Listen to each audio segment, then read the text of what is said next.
the 8th through the 18th of March. We leave on the 8th.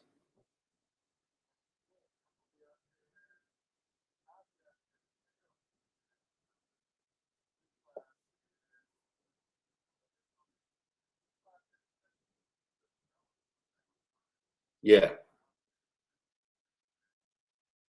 Yeah. But let me knock this out. And yeah, all right. LL Nation, what's good? I'm trying to handle some business. Let me put this jacket on because if I don't, the white balance from the camera will keep acting crazy with the iris. Trying to balance itself. If I keep this white tee on. Lucky Lefty Podcast. What's good with it? SD2 mics. All right, that's a little bit better. Give it a little color. Man, just had to make a run. Prayers brought to you and featuring Onora Whisky, OnoraWhisky.com. It's the premium American whiskey, OnoraWhisky.com. Check in with us. Special Saturday show. IBLL joining up. We'll be doing another Saturday show with Brian Driscoll tomorrow. I think we're going to be debating some things about the offense, Tommy Rees, and the 2023 recruiting class. I think it's tomorrow at noon, but I'm sure he's going to make that. As I said in the chat, prayers up to the family. I'm waiting for Malik to hit me back.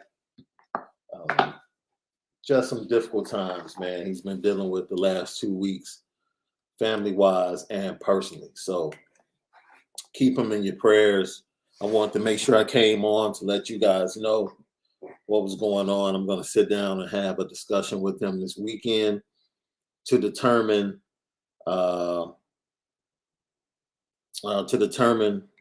whether or not he's going to step away for a short time.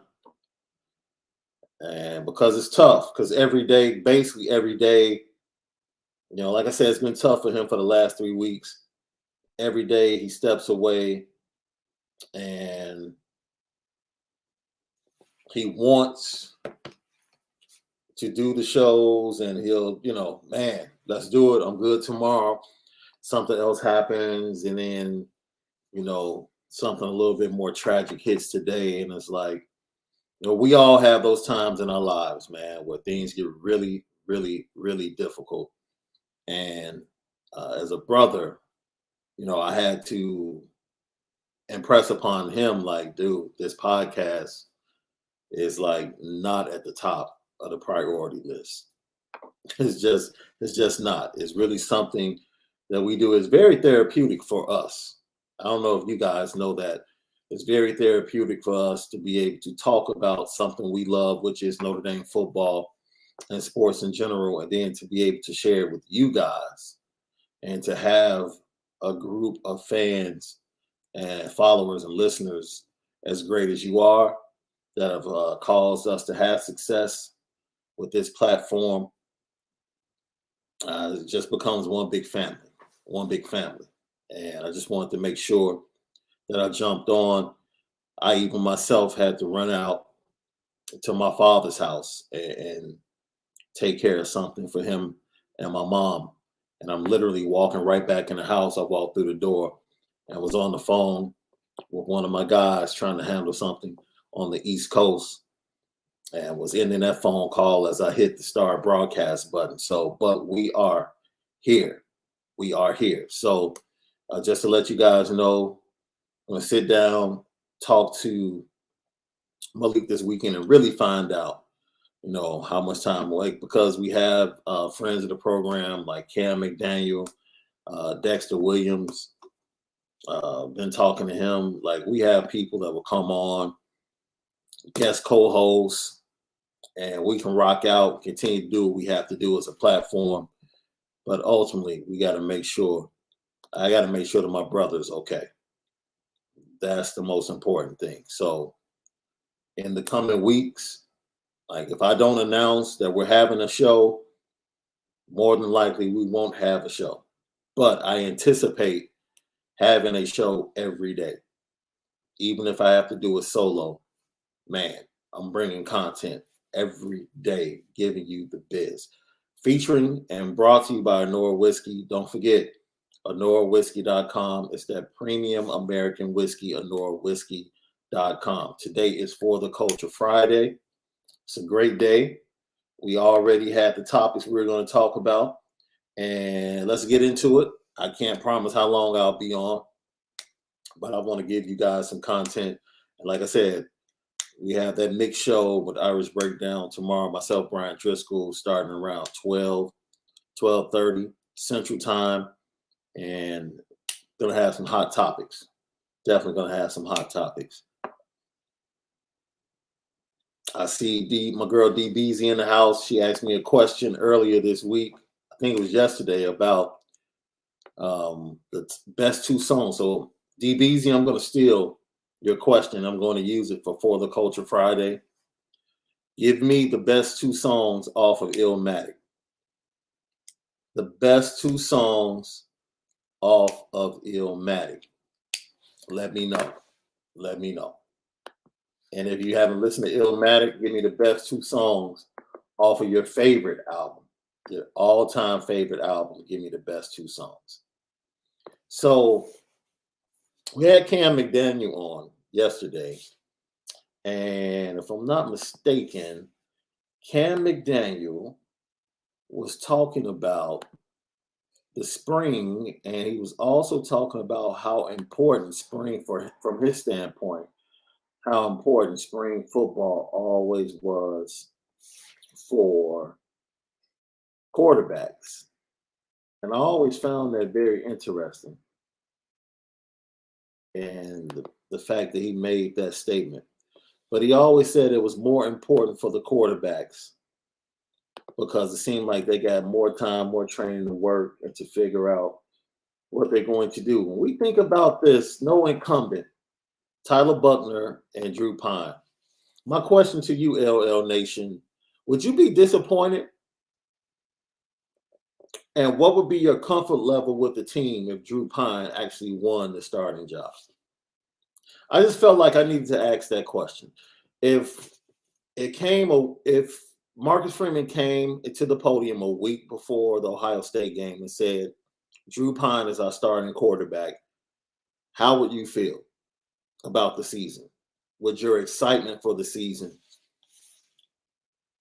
dwindle a little bit? Would it be the same? Like, let me know. I'm very interested because, if you are recruited to Notre Dame, more than likely you were really, really good in high school. Like, even if you're not a Dante Moore type or a Bazina type or a Rashada type, Nico Iamaleava type, Arch Manning type, if you got a scholarship offer from Notre Dame, you were pretty good. If you go look at Drew Pine and his numbers in high school from Connecticut and what he was able to do, man, darn good quarterback.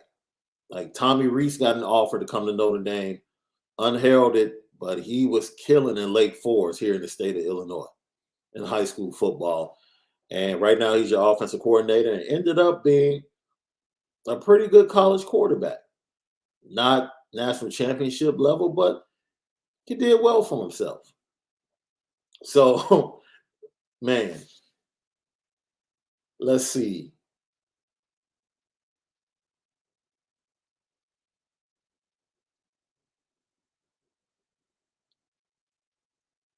Michael, BB, excitement would dwindle if Pine is the starter. Okay, that's fair.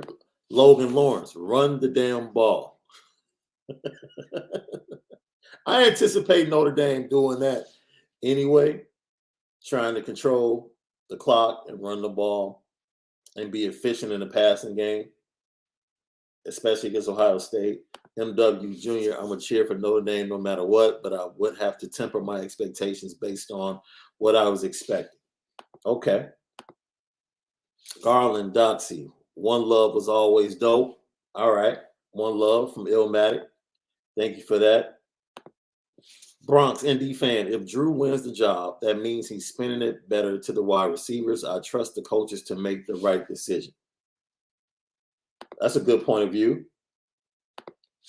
Joe Eli, always like DP. I trust the coaches, either good for me. roll your fingers. If Drew Pine wins, then he must be the man for the job. And Andre Neely, that might be a better look for Michael Mayer.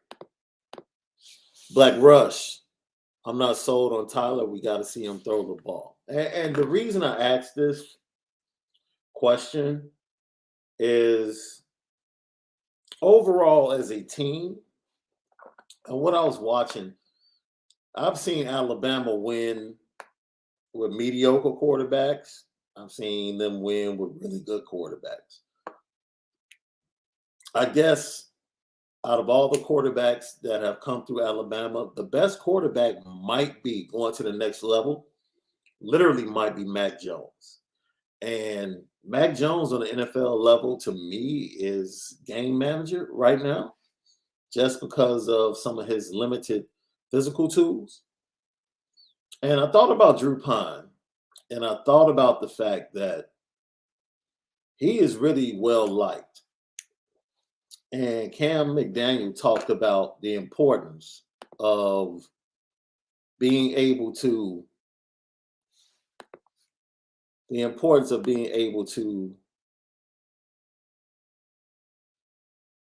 let's see if I have it here. Oh, that's something else I want to share from him later, a recruiting strategy. But basically, if you watch yesterday's podcast, Cam McDaniel was talking about what he wants to see from Tyler Buckner is his ability to galvanize the locker room. And if he doesn't have that ability, or if he can't grab hold and kind of become that, and he mentioned that's who Malik was in the locker room. He was very galvanizing, and everyone was drawn to Malik. It's kind of different with Deshaun. Deshaun had the physical tools, could really throw the ball, but he really couldn't lead and galvanize and draw others to him like Malik could in that locker room. And I think Drew Pine has that ability, and we don't know if Tyler Buckner really has that ability. We know he has the ability to impact the game multiple ways. And I've said this from the jump from Notre Dame fans, and I want you guys to temper your expectations. I think you're being unfair if you think he's trash. I think you're being unfair if you think he's just about to come out and just go game busters, right? Don't expect him to come out and go throw for throw with C.J. Stroud. C.J. Stroud has had a full year under Ryan Day in that system and that offense. He has multiple weapons around him in the passing game, and you allow him to do his thing. I think Jim Harbaugh in Michigan gave the perfect blueprint on how to have an opportunity to really beat Ohio State, and that's just line up and hit them in the mouth. Line up, hit them in the mouth, play really good defense, and force them to work the field to score points. Don't give up the big play. Force them to be methodical. They'll make mistakes. And on offense, you pound the ball, keep the ball away from them, and put points on the board. Good formula. Can that formula work with both quarterbacks? I think so. I really do. I think so. I think Drew Pine and Tyler Buckner can both do that. And I don't think I want Tyler Buckner going into the horseshoe throwing the ball 45 times. His first time as a starter. If Tyler Buckner throws the ball 45 times, minimum one interception. Minimum one interception. So you have to have that efficiency in the offense, and you have to have that balance. So I wouldn't be shocked. I wouldn't be shocked if Drew Pine was named the starter, but it's not exactly the thing that I want long-term for Notre Dame. Because we talked about this. In order to change the narrative of that quarterback room, you need Tyler Buckner to develop. You need him to be developed. Now, Irish Breakdown, Brian Driscoll wrote a really good article talking about what Tommy Rees is going to look to do with the offense.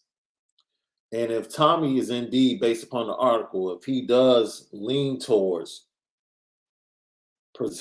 pro-style West Coast precision, walking in the shoes of guys like Steve Sarkisian and what he was able to bring to the table as the OC at Alabama. If that is the path that Tommy takes, then Dante Moore is a must get. Dante Moore is a must get because I'm not sure. I'm sure it's up to him whether or not Tyler Buckner flourishes in that system. But Dante Moore would be the perfect fit.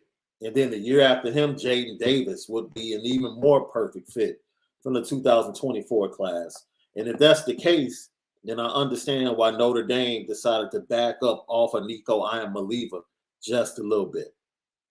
Because Nico is more of a spread tempo offense quarterback. He's not really precision like Dante Moore. A lot of people have been asking about Vizina and Dante Moore. If Vizina wants to commit, do you go ahead and tell him to wait? Or you wait on Dante Moore and just forget Vizina? Tough deal. Man, look, at this point, I would take them both. Because I love both of them. But it's no doubt that Dante is the number one quarterback on their board from a recruiting standpoint. And if indeed Tommy is going to build this offense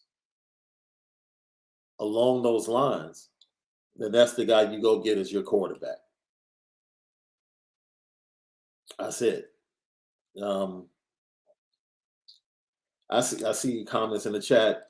I think we got to relax. We got to relax. Like kids are still getting offers. Kids are going to be visiting other schools. And I'm not mad at them. Like if I get 5 visits, we had Coach Reed on from 247 Sports, who is the recruiting coordinator over there for 247. He was on the podcast, and he said he encourages all of his players, or he encouraged all of his players when he was the coach at Jesuit in St. Louis, the school where 2023 defensive back Christian Gray, that's his former coach who's now with 247 Sports. And I encouraged all my players to take all their visits in the spring and the fall. That's what they're there for. Enjoy every part of the process. And so, hey, I don't mind him. I don't mind Dante Moore visiting. He's already been to Michigan. The local kid, Detroit kid. He's been to Notre Dame multiple times. He's been to Michigan multiple times. He's been to Michigan State, right? He got an invitation to go to a 7-on-7 camp in Miami. He did that. He visited Miami's campus. Heck, he got another invitation to go down there for another camp, and he's going to visit Florida. Like, it's par for the course. Par for the course. Carnell Tate came up here for a 7-on-7 here in Chicago for the Midwest. And, went to another school down I-57. I don't think they have a chance in hell at getting Carnell Tate, but he was here, had the opportunity, went ahead, checked it out. He went to Tennessee. But guess what? Tennessee just lost their wide receiver coach, the guy that was recruiting him. So now Tennessee is out the picture, or they fall back. This is the ebb and flow of recruiting. And Dante Moore is not committed. Like if it was a committed player and he was taking visits, have a problem with that. Definitely have a problem with that. But other than that,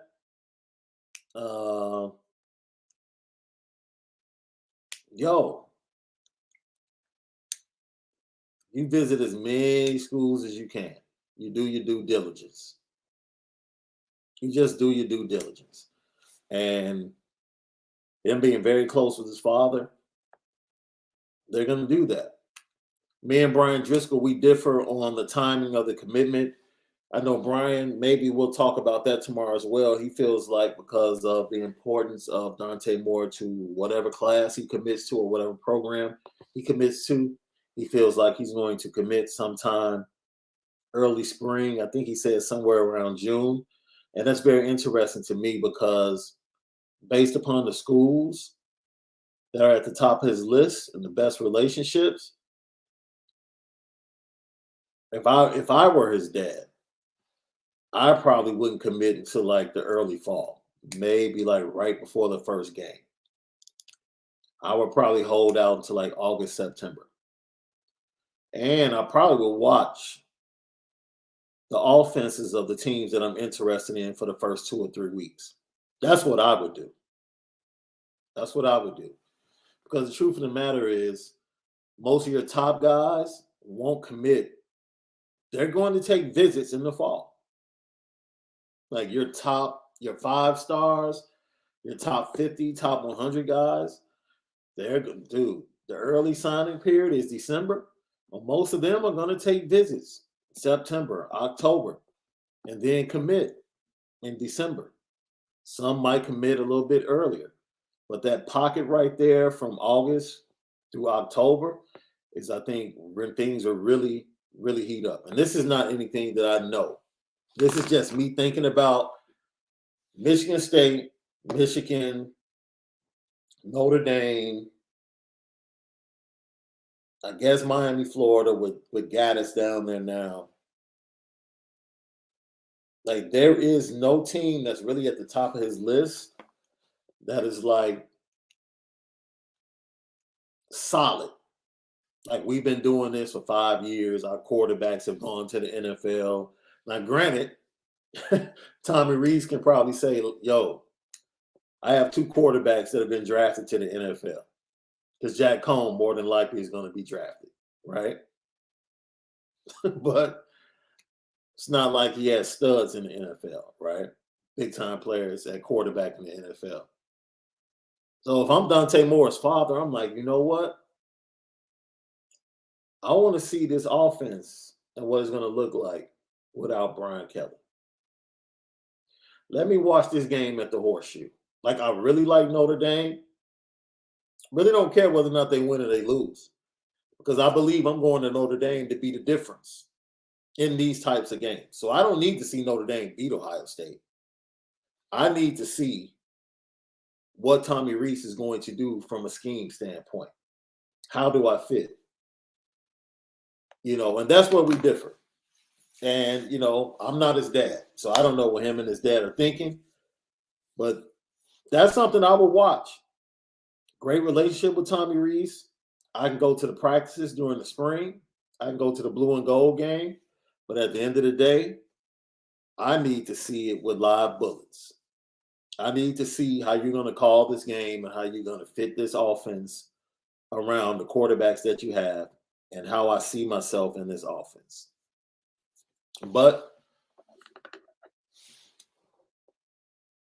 he might commit earlier. It might be June, July. But, if I was his father, I would probably hold out a little bit to September, make you guys sweat a little bit, even though I like Notre Dame. Let's see.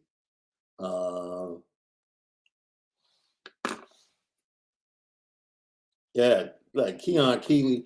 I think I said that. I actually said on our podcast that Keon Keeley is solid. He's one of the biggest recruiters for the 23 class. And I said, in my opinion, Brendan Vernon would decommit before Keon Keeley. Someone jumped in my inbox and Twitter from Brendan Vernon's people and was like, yo, Brendan's not going anywhere. And I had to explain to them, like, yo, I didn't say Brendan was going anywhere. What I said was, if I had to put money based upon what I know on which one would decommit, I will put my money on Keon because of the work he's putting in recruiting the 2023 class. And they were like, oh, okay. And once we clarified that, they were like, cool. So I don't think either one of them are leaving the class. They're going to be on that defensive line. And they're going to be a great help to the class.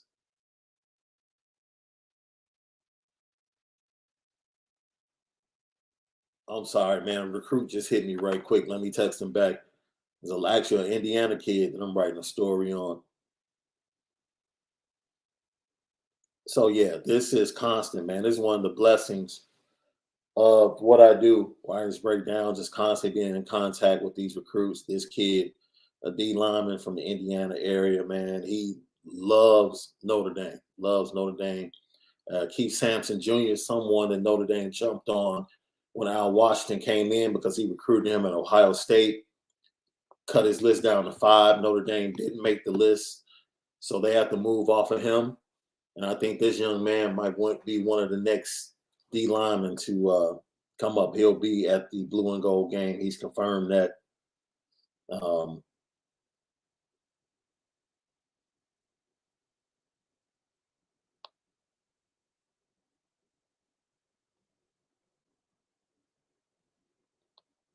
You guys, thank you for allowing me to communicate with him. I didn't want to let time go by.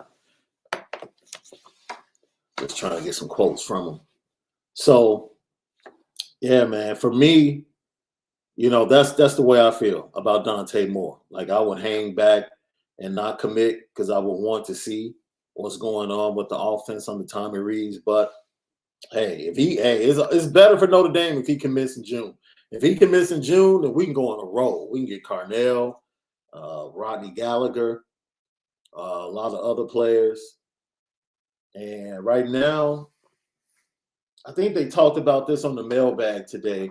Running backs, that running back room is like, so that picture they took at Roof Chris last night with Jerome Bettis and Dylan McCullough was pretty dope. And you look at that left side of the table, and there was Logan Diggs, Aldrich Estime, and Chris Tyree, and I was like, God, and Jadarian Price too.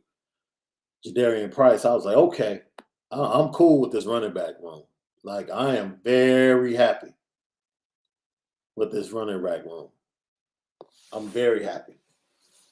And the one thing we wanted to point out, this is where we find out how good of a closer Marcus Freeman is. Like, all of a sudden, we've been saying it on this podcast for months that Dante Moore and Notre Dame had a really good relationship. And we gave kudos to Tommy Rees for being the point man on that relationship. Now you see Dante Moore, his interview with On 3 Sports, saying, Marcus Freeman, that's my guy. I talk to him all the time. Several recruits have come out and said similar things. I did a story about Charles Jagasaw, who just won a state championship, 1A division in the state of Illinois, pinned all 4 of his opponents in the state tournament. Did so within, in the finals, he actually had to go to the third quarter to win that match. But the previous matches, he pinned all 3 of his opponents under 50 seconds. Just amazing. Raw, athletic, super talented, great kid, comes from a great community. And when you think about it, man, he's a great, great fit. And I wrote a story about him, and he loves Harry Heastand. Loves Harry Heastand. You think about Malik Elsie, kid from Simeon. Great wide receiver. Number 1 receiver in the state of Illinois. I think he ranks as the 4th best player in the state of Illinois. Charles Jagasaw will be number 1. And he'll be at the blue and gold game. And talking to him this weekend and following up on some earlier communication I had with him, it's going to really be a battle between Notre Dame and Illinois. I have to give a shout out to Brett Bielema.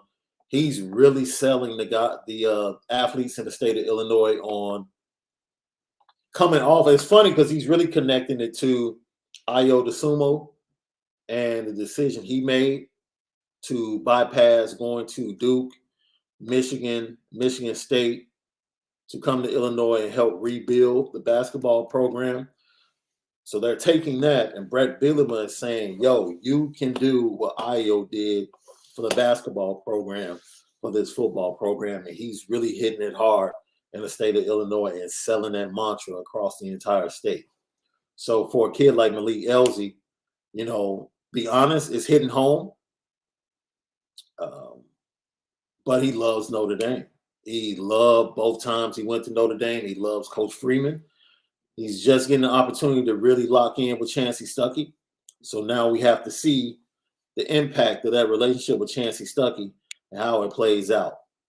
But for him, there are a lot of guys that he's played 7-on-7 with the past 2 years. He visited Illinois with them at the same time. And that mantra really has him thinking. So before he went on that trip, I would say that Notre Dame was ahead. Illinois closed the gap. And of course, you can't compare. There's no comparison between the programs, Notre Dame, Illinois. So it has to be something in the heart to really kind of even it up. And Brett Bielema was doing a great job of trying to make that happen. They had no shot at Jagasaw, and they knew that early. So they're not even trying to get Jagasaw. Jagasaw really, honestly, comes down to Notre Dame or Arkansas. Notre Dame and Arkansas right now. Iowa's lurking in the background. They were lurking around because Iowa's a great wrestling program. They were lurking anytime he had a match, especially at the state finals. They were there. So that's just a little bit of an update on some of those guys. Let's get some more of your content. Anthony Solomon, best wishes to Malik and his family. Shaun, you're doing a great job flying solo. Appreciate it. Let's see. Next week on Tuesday, I will have Kenneth Davis, who is an NFL expert from NBC Sports.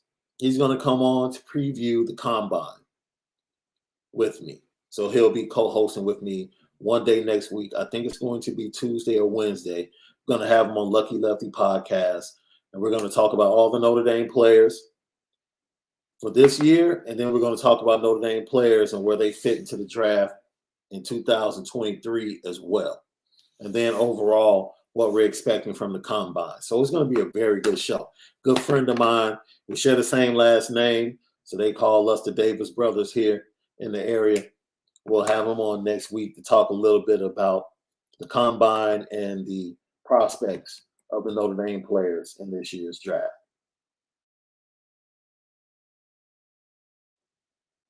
David Jones, where can we see that photo? Which photo? I'm sorry, I'm talking. Man. Which photo are you talking about? That photo.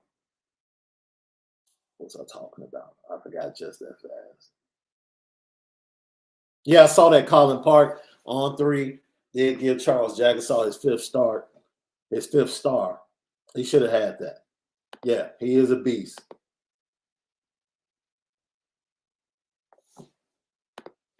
Jay, thanks for tapping in, my man. I think 23 running back Jaden Lamar will be in D if Dylan wants him. Lots of Kyron comparisons.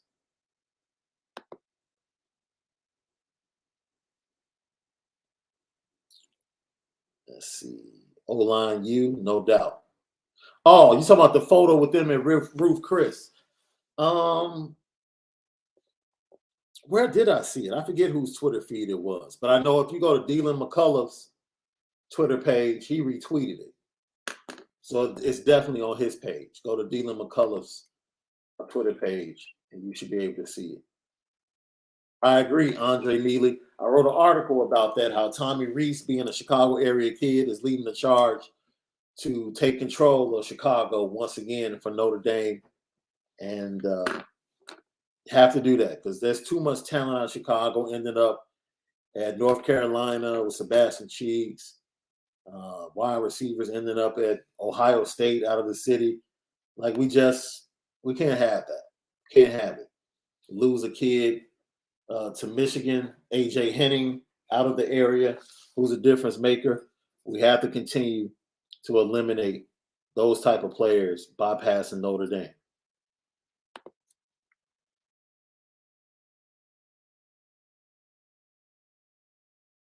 Yeah, I see, guys. Yeah. Like I said, Dylan McCullough, he retweeted it, so you should be able to see it on his Twitter page. You definitely should be able to see it on his Twitter page. So let's get to it, man. Let me play this clip. This is from yesterday's show. If you guys missed it, it is the importance of recruiting and what Marcus Freeman is doing. Cam McDaniel was, man, just totally pleased with what he's seen from Marcus Freeman and what he's been doing. And let's see if I can get it to come up. And he just loves the way they've attacked the state of Texas from a recruiting standpoint. And Cam is from the state of Texas. If you missed that episode, go watch it. Great episode. He told a great story about playing with and knowing Johnny Manziel before he became Heisman winner at Texas A&M. And he was a 2-star, eventually got upgraded to a 3-star. But Cam McDaniel told a great story about the legacy that Marcus Freeman is starting with former players, connecting them with the coaches and the current players, and how that can parlay into Notre Dame having a very, very special recruiting advantage, especially down in the state of Texas, with the number of guys they have down there, with Tim Brown still being down there, Cam McDaniel being down there. The presence, the Notre Dame presence, the alumni presence is heavy. And so he talked about the importance of that and how it will be important to have a different strategy moving forward. I think that there's some I think you talked about the legacy program. I think you could have an extension of the legacy program in Dallas. Easy. I mean, you got Tim Brown there. You got Rocket there. You got the guys and the network to be able to really make a statement in DFW. I think you can do the same thing in Southern California. I think you can do the same thing in Miami. I think you can have hubs of these, Notre Dame legacy, whatever you want to call them, whether they're dinners, networking events. I mean, they could get really creative with it, man. Like you can do all kinds of stuff. But these are the things, these are the marketing strategies and tools and recruiting that you have to consider when you're a nationally recognized program like Notre Dame, because it's different than, like, for example, my little brother that goes to SMU, their recruiting strategy is recruit the heck out of Dallas and let everybody know that this is, like, Dallas is SMU, like their equivalent.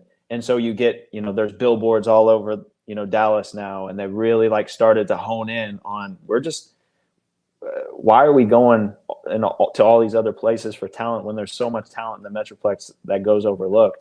Mm-hmm. And Houston's doing the same thing in Houston right now, which I think is really cool. But for Notre Dame to be able to create a presence and have a physical footprint, not just a digital footprint, I think there's going to be something, like, get the digital, like, stuff for mm-hmm. sure, but the physical footprint of being able to, put on, cool recruiting events or whatever, and in these different cities, I think would be a really cool and unique opportunity and a great recruiting strategy. So that's Cam McDaniel, who joined me yesterday talking about recruiting strategies.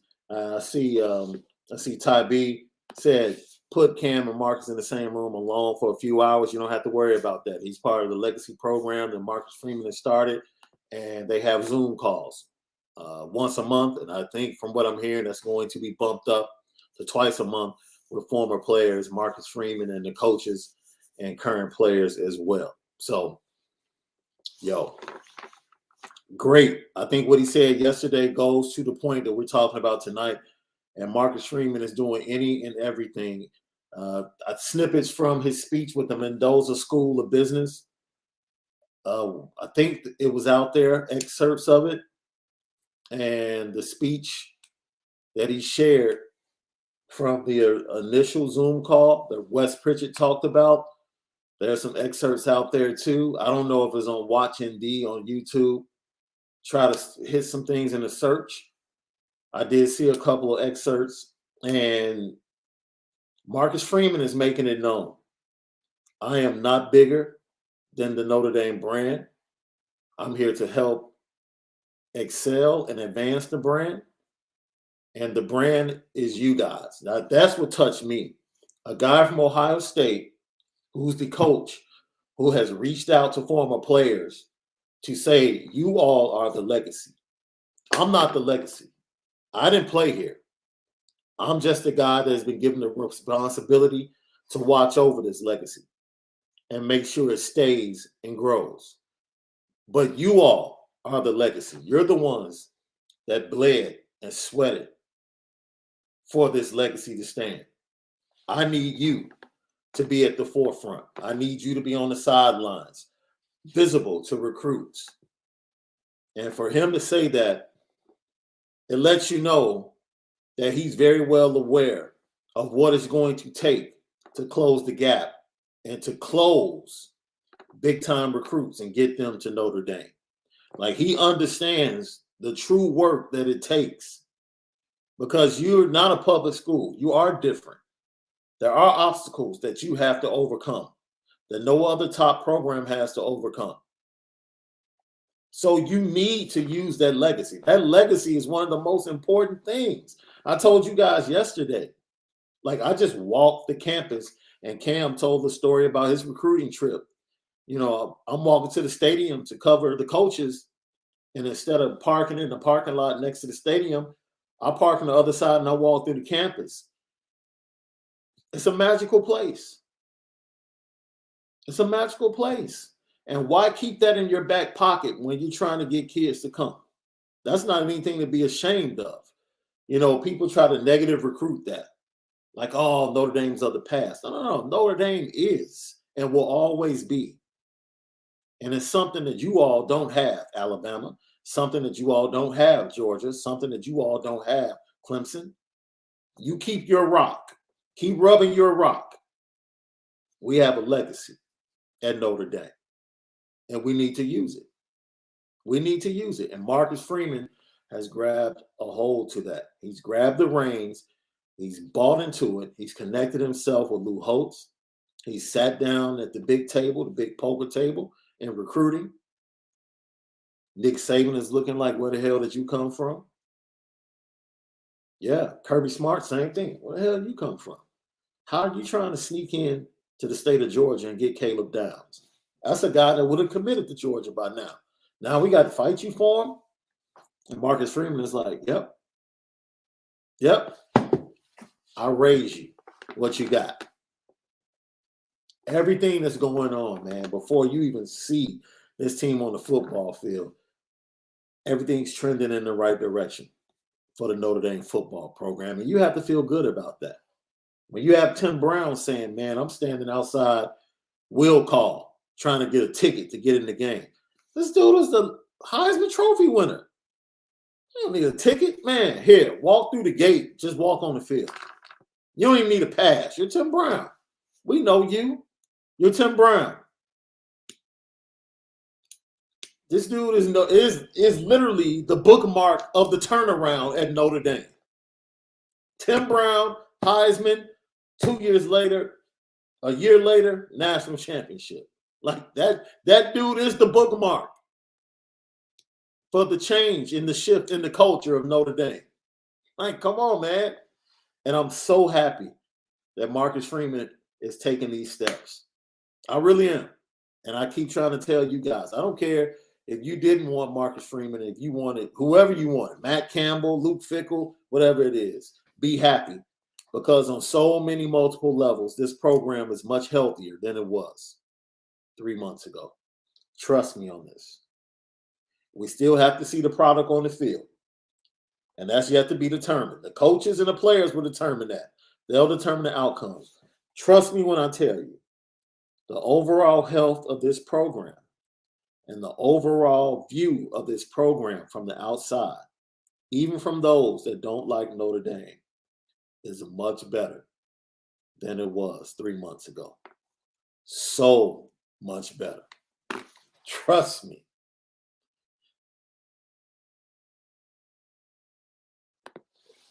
Wonder how EJ Holland got Dante Moore to answer fan questions on Michigan's on 3 board. Who knows, man? He's been answering questions from Malik for like 3 months. So, the one thing I've learned about these recruits is they are so fickle, man. Like, it's the worst thing. Like, literally, they will talk to you, answer a question, and then they won't answer another question for like a month. They just disappear. Like, literally, this recruit I'm talking to now, that's why I had the text while I was doing the show. Like, yo, let me talk to him right now. Why I have him on the line or when he's responding to me. Because I think we were conversing about 3 weeks ago, and then he just stopped in the middle of the conversation. I asked a question. He never answered. He literally answered that question that I asked today, 3 weeks later. And I'm like, oh, okay. Well, heck, let me get one more off while you're looking at your phone. So the world of recruiting, dealing with these kids and social media and their phones and their attention being all over the place is crazy. It's absolutely crazy. I think I hear Mahalia Jackson in the background. No, man, I'm not MLK, bro.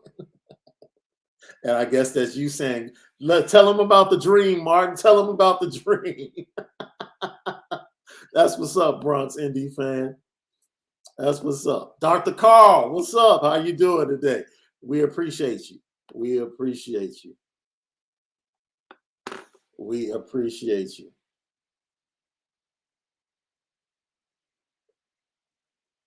Irish 1, I agree with you. Any school in the top 10 every year is not to pass. Absolutely.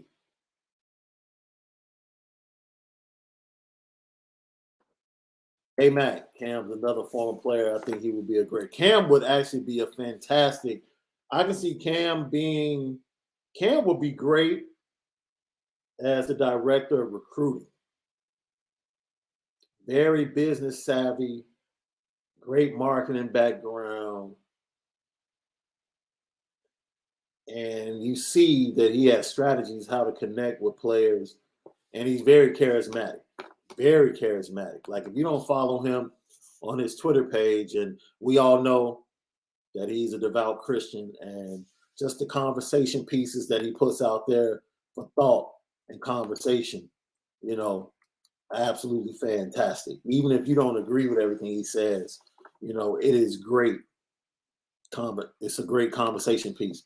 Andre Neely, if you miss on more, look, Bazina's coming. And this is the great thing. Like the quarterbacks see what's happening. The top quarterbacks, they know Notre Dame is on the rise. One of these top quarterbacks is going to choose to come to Notre Dame. We don't know which one it will be yet, but one of the top quarterbacks will be at Notre Dame in the 2023 class and the 2024 class. So we just have to let it play out. And hopefully, if you guys prefer Dante Moore, hopefully you get Dante Moore. For fans out there, I've heard these fans or seen fans say, I prefer Fazina. I hope you get your guy. I just want a good quarterback at Notre Dame. I think ND should replace Stanford with the Texas Longhorns on the schedule. It would be better for recruiting, in my opinion. They already have Texas A&M home and home coming up in a couple of years. So the Texas deal, they got done with Texas. What was that? 15, 16? Yeah, 16, 17. A&M coming back. So I don't know. I wouldn't want to play Texas like more than a home and home and home series. Maybe 2-3 years at the most. Let's see.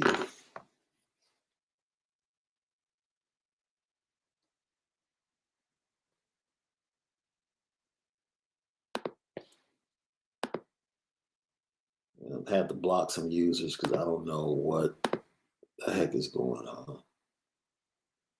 Some craziness. David Jones, Shaun, I know it's a long way from September 3rd, but what are you wanting to see the most by the end of spring ball? By the most of spring ball. You know what? Spring ball, I'm really interested in seeing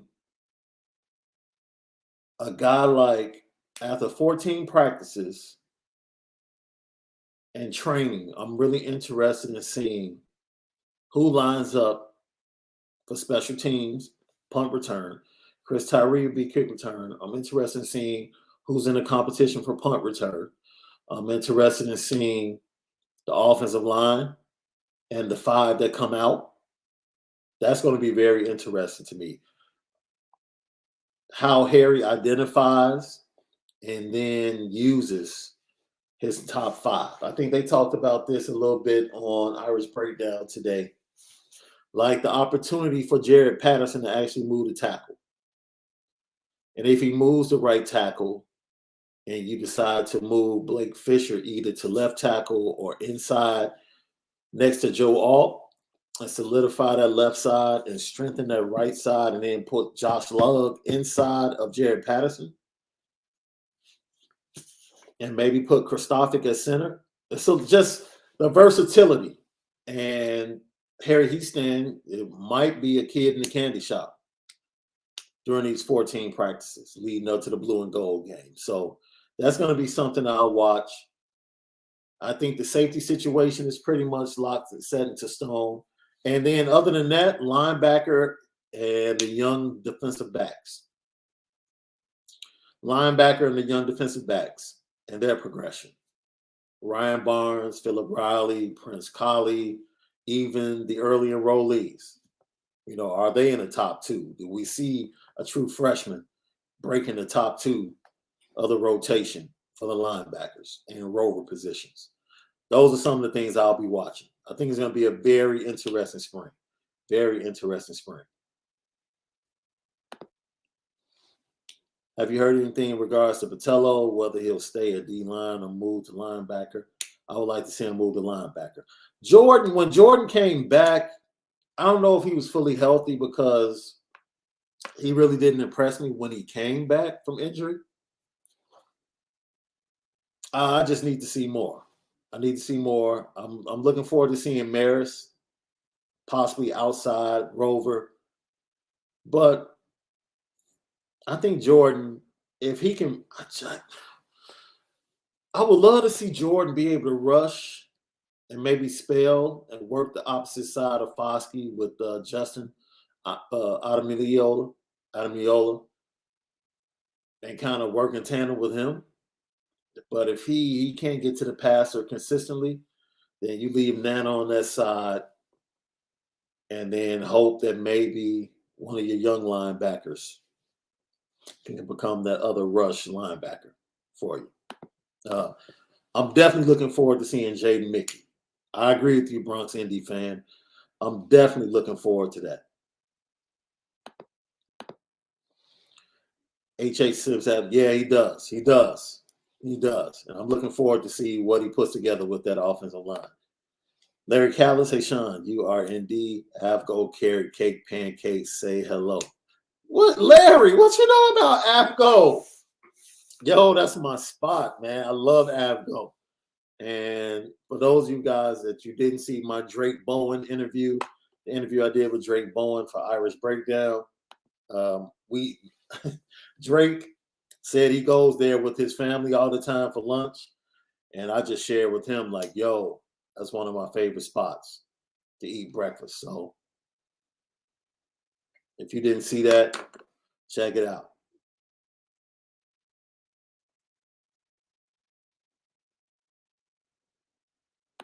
Irish One, keep a Florida school on schedule too. Coach Golden in the mix now, got a lot of ends. Yep. I agree.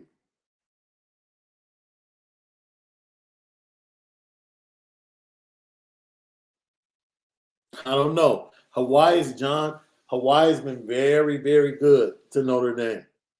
So if anyone comes from there, they're definitely good. Especially if you can get them by the schools like UCLA, USC, and Utah, who recruit heavily in that area.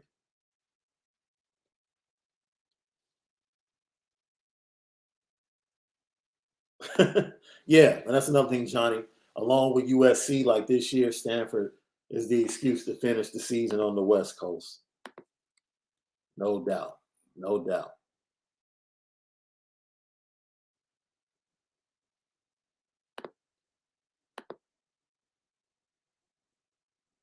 You know what time it is?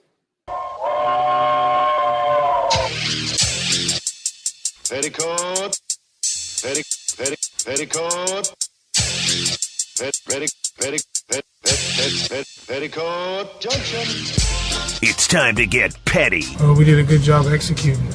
Are you upset with something? And fire up the Petticoat Junction train. I just don't like you. You don't? No. What is today's pettiest story? Petty Junction.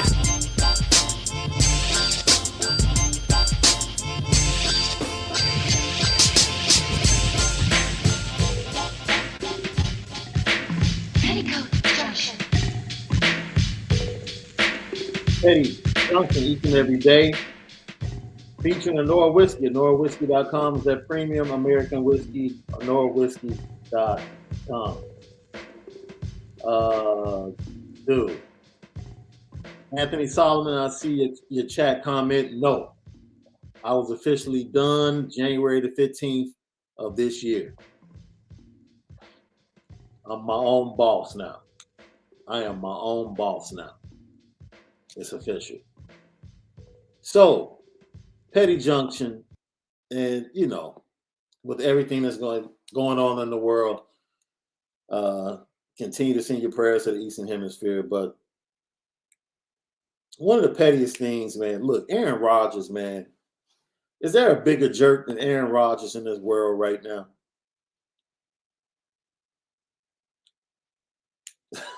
Ty B, what he say? I was petty for putting the Doc on the petty train. No, Doc had to go. Doc said Notre Dame's gonna be 7-6 next year. I had to put him on the petty train. But Aaron Rodgers, petty train. Everybody surrounding every doctor that's taking care of Derrick Rose up there in New York, petty train. This dude has to have another ankle procedure. Like, what the heck are you all doing? Illinois fans, E.J. Liddell, if you watch Illinois Ohio State, it was a great game. I think Illinois was down 16 with 5 minutes left and closed to within 2 on 2 occasions within the last minute after Kofi Coburn fouled out with 4 minutes left, he's basically the Big Ten Player of the Year. Great game. Branham had 30, the freshman, Malik Branham, and E.J. Liddell, who was an Illinois kid, who won a state championship in Illinois his senior year in high school from Edwardsville. Notre Dame, Illinois fans have let him have it for years because he chose Ohio State over Illinois. But last night was just the things reportedly that were said to him during the game and when he was walking off the court after Ohio State solidified the victory. I'm ashamed to be an alum of the University of Illinois, man. So once again, we have to grow up as fans. We have to grow up as fans and be able to deal with kids not choosing to come to your school. Like, at some point, let it go and just enjoy the competition. So I have to put the Orange Crush section for the Illinois Fighting Illini on the petty train.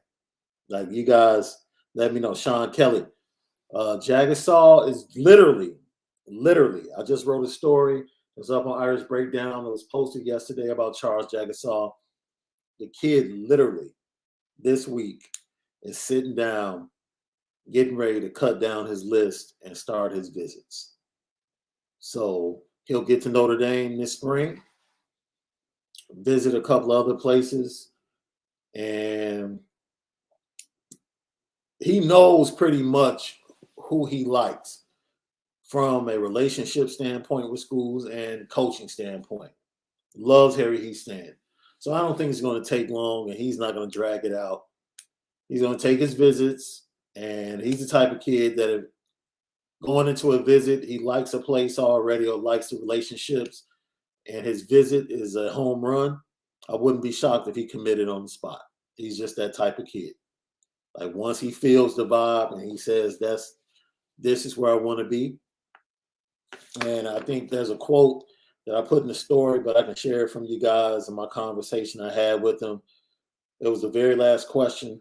And he said, I'm really just looking for somewhere that I have people that I enjoy being around. I want to go to a place where even if things aren't going well, I'll still enjoy just being a student there. That's just the type of kid he is. So the glitz and glam won't make a difference to him. He's all about relationship. MWJ, yeah, I'm sorry. No. Look, man. This goes all the way back to last offseason. Like, this dude is a soap opera. He's a walking soap opera. You don't want to be there. You didn't want to be there last year. You don't want to be there now. Stop dragging this out. ask for the trade, and you don't have the power. That's what you're mad about. You're trying to get power. You're trying to decide where you want to go. You misplayed it. You misplayed it, my man. You should have just played it out with no hassle, become a free agent, and you would have been good. But you allowed them to lock you in with certain things when you came back last year, and you played yourself. Are we targeting Deuce Robinson? I'm not sure, Guinea Pig. I think Deuce is Ryan Roberts' guy. But check back. Oh, yeah, Belleville. You're right, Belleville. What did I say, Edwardsville? Did I say Edwardsville? Belleville. Irish Chi-Town? Exactly. Sounds like he just defined Notre Dame. Absolutely. So, thank you guys so much for tapping in. Sorry for the delay tonight. As I said before, brought to you by Onora Whisky, OnoraWhisky.com, Premium American Whiskey, OnoraWhisky.com. We'll see you guys on Monday. More than likely, it'll be Monday at 5:30 p.m. We'll keep this night schedule until practices start on the 17th. And then we may, depending upon how you guys feel, we may go back to the 9 a.m. start. Keep praying for you, my guy, my co-host Malik, and we'll get a solid plan of when he expects to return. But we'll be back always with more content for you right here. Lucky Lefty. Spin it different.